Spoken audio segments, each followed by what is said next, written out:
Welcome to this video. My name is Jakob Kreisdorfer and you are watching the Rawclimbing vlog. In this vlog I want to show you how a normal training day of mine looks like. And here I'm on my way to the blockhouse, the gym where I normally train. And I would like to start this vlog with some comments.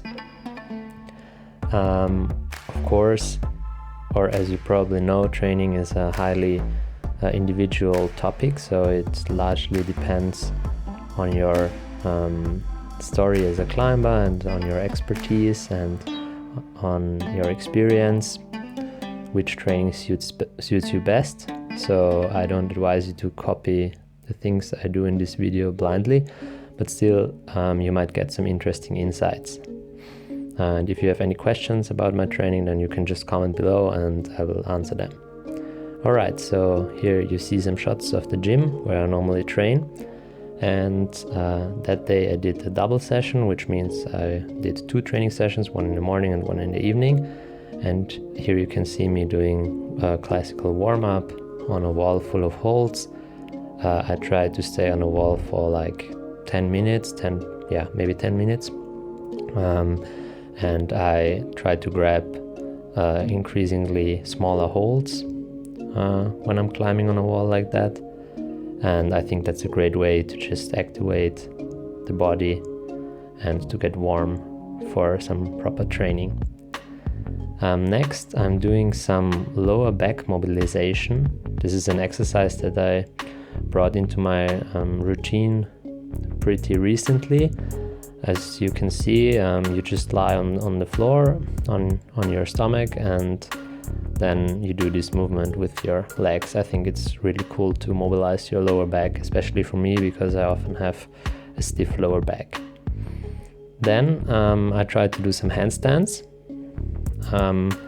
By now I'm not able to do them without a wall as support, because I tend to flip over.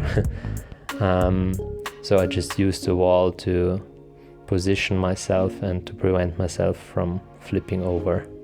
And I think handstands are also a great way to train the antagonist muscles, which means the muscles which are responsible for pushing in the shoulders and also for stabilizing the shoulders. So here I think that was my best try. I could hold the handstand for a couple of seconds. That's already a success for me right now. So what I did next is jumping to holds. And more precisely, I'm jumping to a sloper and then pulling to another hold in a quick manner. And it's important to try to minimize the time on the first hold. So by doing that, I activate myself a little more. And it's also good training for your explosiveness. So if you want to do this, I recommend to choose a round slopey hold for the first hold, and then in the beginning just go to a good decent hold with the second move. And then if you feel comfortable doing this, you can try to go to a bad second hold. As you can see here, I'm jumping to the green sloper and then trying to stabilize myself on another sloper. And this is by far harder, of course, than jumping to another jog, but it's great training for your shoulder stabilization as well, because you can't just latch to the next hold, you have to actively hold them. So what I did next is campus boarding.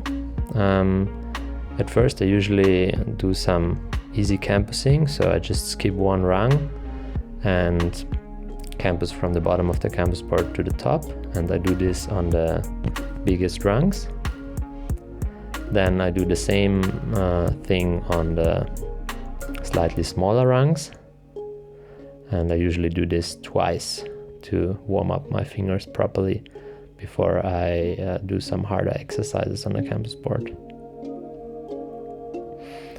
Then the next exercise is 147. It's a classic on the campus board, and I think it's a great way to train your power and your explosiveness. Of course, you have to do both sides, and in the end I try to hold myself for a short time just with one hand.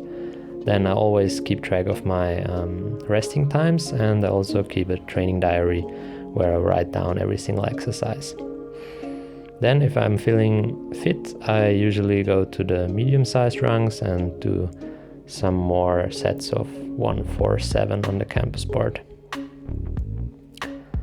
And after that, I think I try 1, 5, 8. Not successfully here.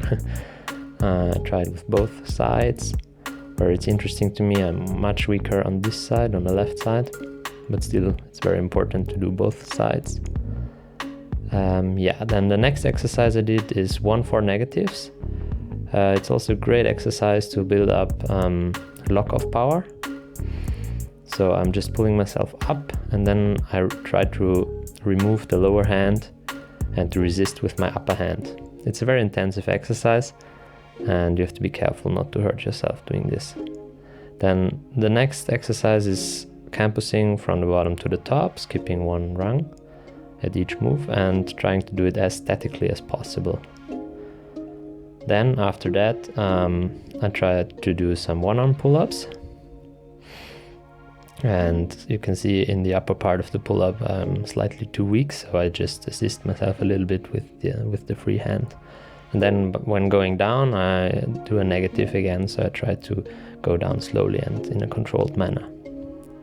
Again, I do both sides. It's the same here, a little better maybe.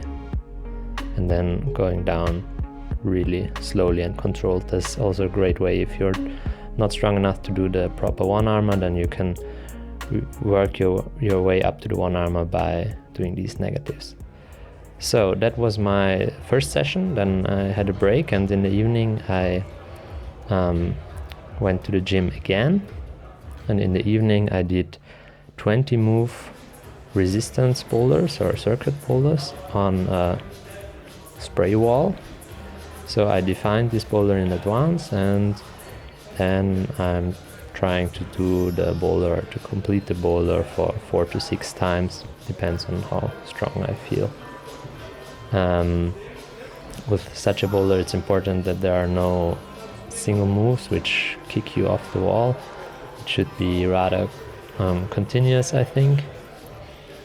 And yeah, it should also be of proper difficulty, which means it should be hard for you. But still you should not fall every second or third move, because then the moves are too hard and it's not a proper power endurance training.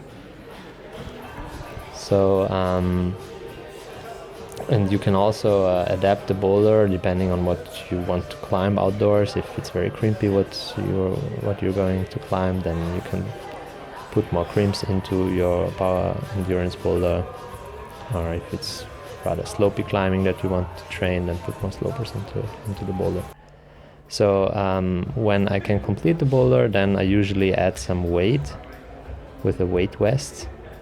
That's what I'm doing here. I'm climbing the same boulder once again, but this time I think I added 2 or 3 kilos, which is not too much, but still it makes quite a difference, I guess, when climbing. This is also something where you have to be careful. Don't put too much extra weight into the weight vest right away. Rather try to ease into it slowly by adding maybe just 1 kilo at first and then 2 or 3 kilos. And I think I would not go past 5 kilos because it just doesn't feel nice to climb with more than 5 kilos on your body. You can just build a harder boulder if you can do your current boulder with 5 kilos extra weight easily. I think it's better to build another boulder than to add more weight. So here I could also complete the boulder, and that was the finish of my session. I hope you liked this insight into my training, and maybe I will make some more videos of this style, and I hope to see you soon on the channel again. Keep climbing.